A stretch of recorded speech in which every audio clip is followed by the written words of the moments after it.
when you reached out for coaching, you made the comment, I'd only coach with someone that I would work for. I was like, oh, that's nice.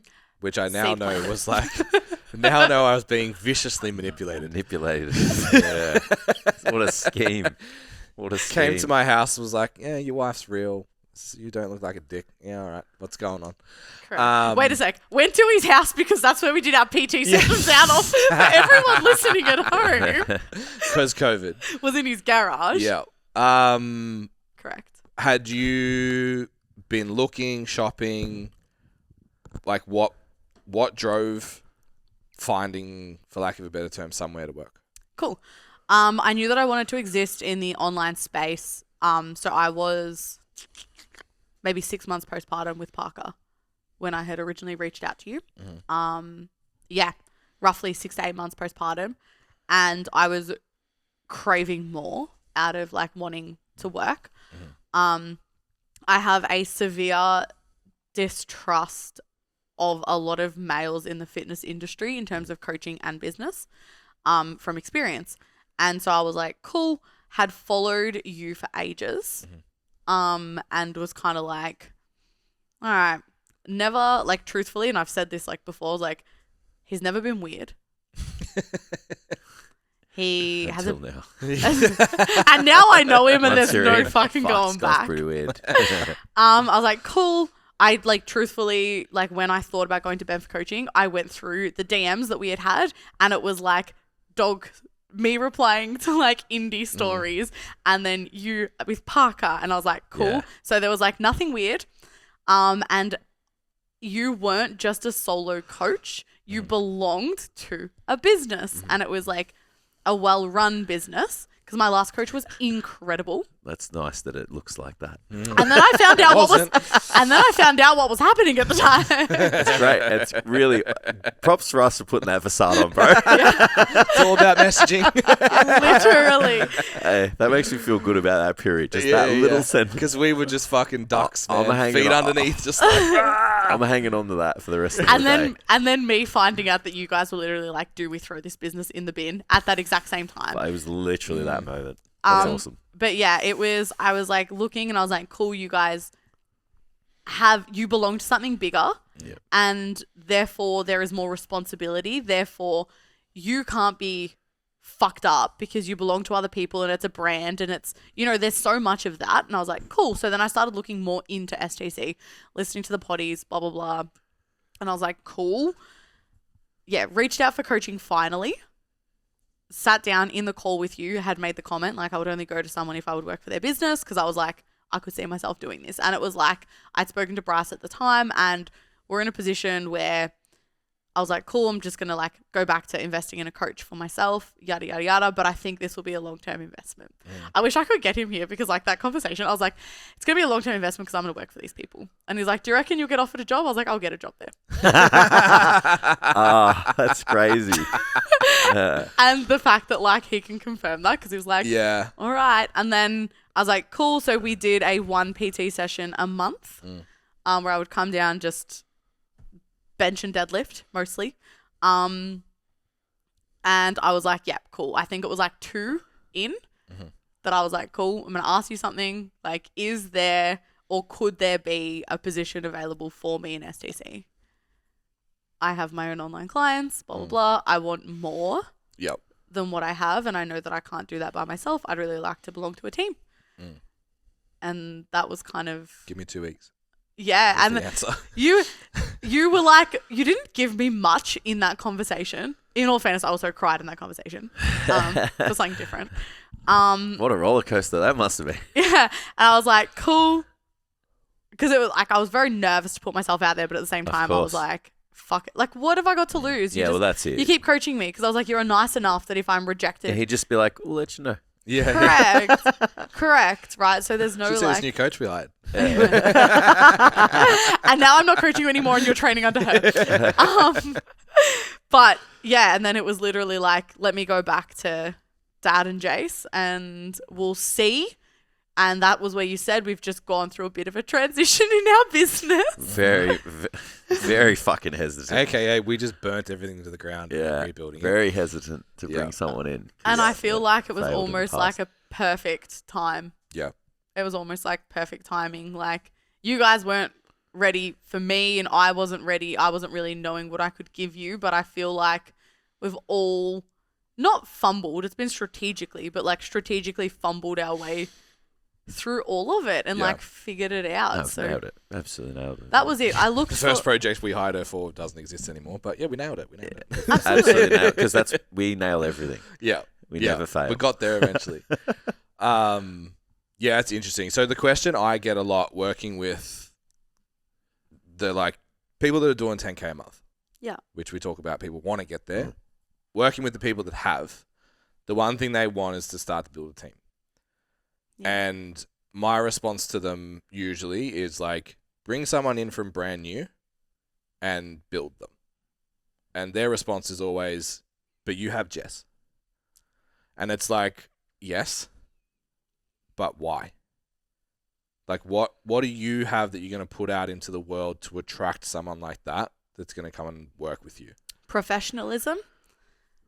So you guys, like, professionalism is the utmost. Like, the overall branding and messaging across the business was attractive to me. Mm. There was a level that you guys held yourself to. Now, when I say professionalism, that was your polo era, but it wasn't the polos that were thing. It was like you all were consistent, whether it was showing up online. Like, it's very different now, even to a few years ago. But, like, you were consistent in showing up online. You were consistent in your own messaging about who you were.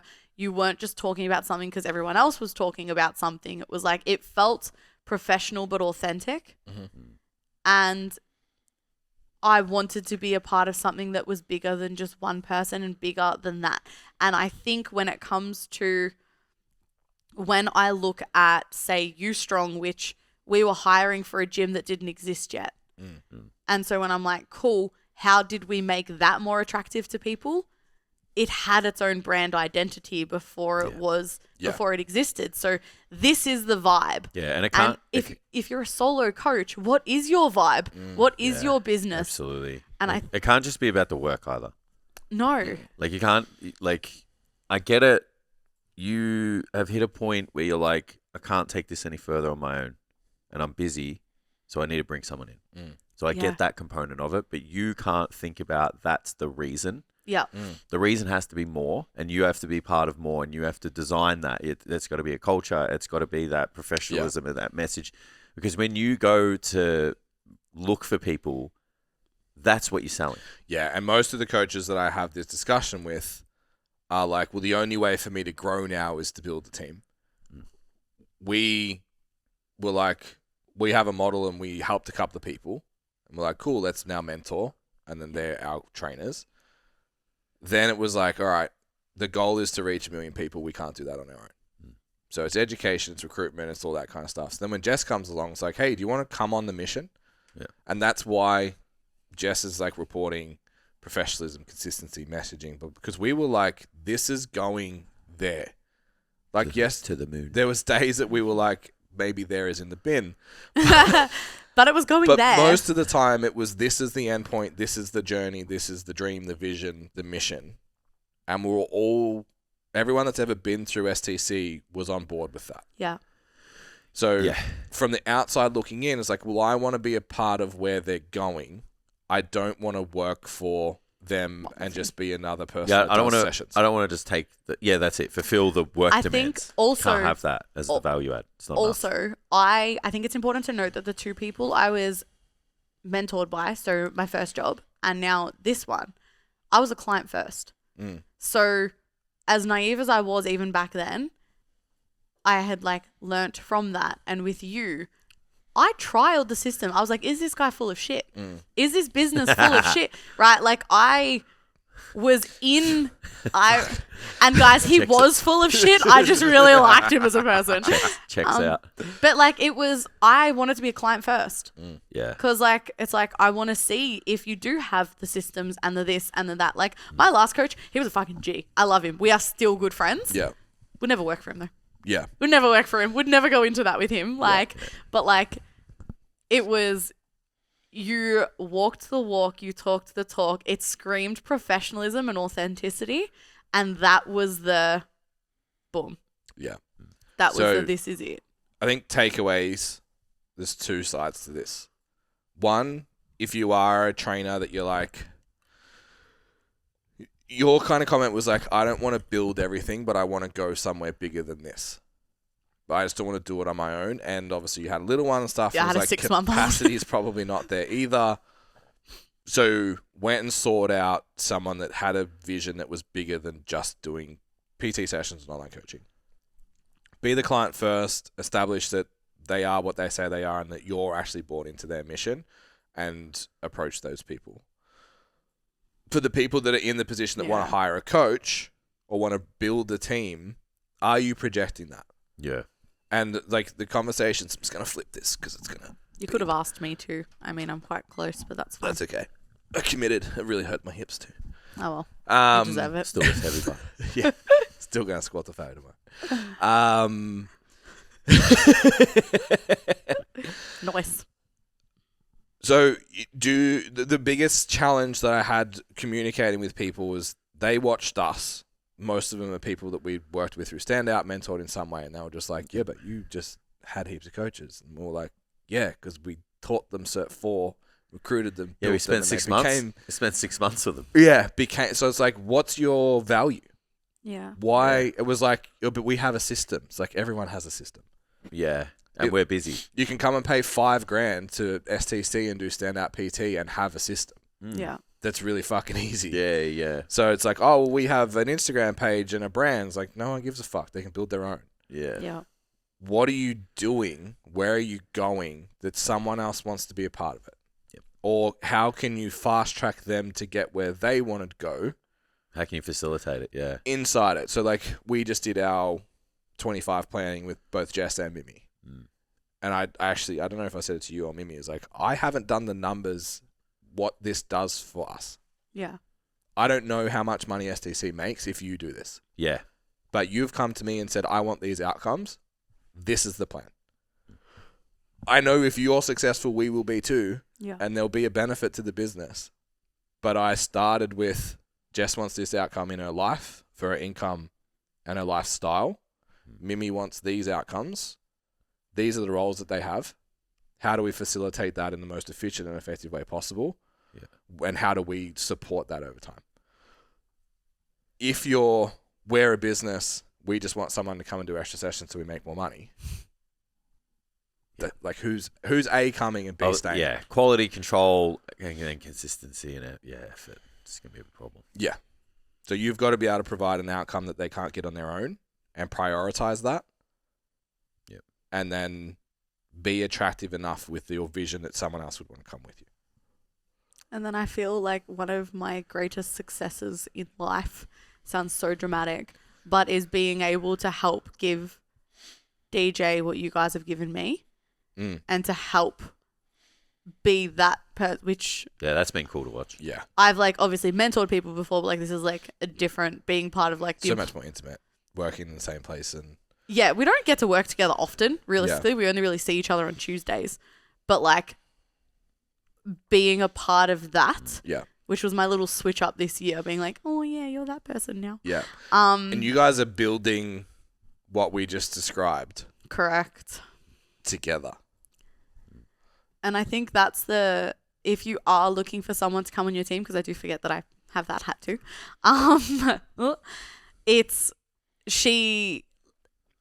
Jess looks at you strong as an extension of her as well. Yeah. And there is not once that Jess has been like, oh no, I have to vacuum the floor or clean shit stains off the toilet again this week. Gym ownership. But it's like, Jess is always like, hey, I want to do this, or can you teach me how to do this? And she wants to be better as a coach, and she wants to contribute to the culture, Yeah, the mission. the Everything. mission, the brand identity, the personality that is you strong, but sees herself as part of it. Like I see myself as part of it, but don't see it as your entire identity as well. Like that gym is not me. Yeah. No, that gym is parts of all of us, and it's something bigger than all of us, and we all contribute to it in different ways. And like having someone, knowing that someone wants to add to that and contribute to this brand's identity because they can see what it will be capable of is probably the biggest thing. Like, Jess is not a copy, cut, paste of me. We are very different people. Yeah, of course. We just have this exact same values and morals, which makes us very easy to work together. And I feel like with STC, if you look at all of us externally and just look at us, so different. Like my friends, like I was saying, I think at the start of the podcast, like so many people were like, "You sure you're going to go work with two fucking meatheads? Do you know who you are? You are going to punch on with these motherfuckers." But it's like, and then what you said about training and our personalities, if you close your eyes but you draw a line through all of us, we are the exact same. Yeah. And working in this team has helped me see so much of that, like, as well. I don't want to be a mini Ben and Jason anymore. No. I want to be bigger than both of you. But like, I don't want Challenge accepted. It's just like so much about it, whether you're being hired or hiring, being on both sides, you're not looking to be a copycat. Yeah. Like copy paste of the other people. It's You like want people on the same journey. Yeah. Same mission. The same goals. Same outcomes. Yeah. So the average trainer that listens to the pod, I would guess somewhere between 50 and 120K. Yeah. Mm-hmm. Building, maybe starting to reach a glass ceiling or wants to this year. Like, this is my 6-figure year. This is my 10K month year. This is whatever. Most people kind of in this window. What I encourage you to do right now is to start thinking about the conversation we just had. Mm. Who's going to come and work with you when you scale and why? Yeah. Because you have to have, if you want to scale in terms of scale for people and not just introduce like a low ticket item that picks up more money, you actually want to scale and become a brand like an STC or whatever other brand that you look up to that has lots of coaches. Start thinking about what the mission is that's bigger than you and build your business to reflect it. Because you have to have, your business has to look and feel and be a certain way to attract people to come and stay. Absolutely. So you drop the mic. That's a good note to end on. Yeah. That was mad. Congratulations again. Thanks, homies. Thanks for having Huge me. effort. Yeah. I think it was ChatGPT records it's 5%. Nice. Yeah. It was like, it's not, there's no actually clear data that I can, but based on these, blah, blah, blah, Yeah. like this much information, 5% of personal trainers will make 10 years. That's cooked. Yeah, it's huge. Hell yeah. Go us. Yeah, it's mad. All right. Thank you guys for tuning in for another episode. Thank you, Jess, for coming out. Don't forget, jump onto the website, stcfit.com. Head to the Standout PT page for all the information on our Prime product 26-week mentoring program to take you from where you are now to 10K months. Jess has done it. Her online business skyrocketed through it, and then we gave her a gym. So we won't give you a gym, unfortunately. We can't include it. Gave her a gym that she had to build, sell, Work in. clean the toilets. Yeah, manage everything. Don't forget also like, share, subscribe. Makes a really big difference to the reach of the pods. Drop a comment if you're on YouTube as well, even if it's a hate one. I love engaging with the hate comments. It's the most fun I have all Roast week. me. Yeah. So he said, "Fuck YouTube." I don't know if it's in this one or the other one. Maybe so. we're not on there anymore. We might have been booted. But yeah, thanks you guys for tuning in. As always, we'll see you next week.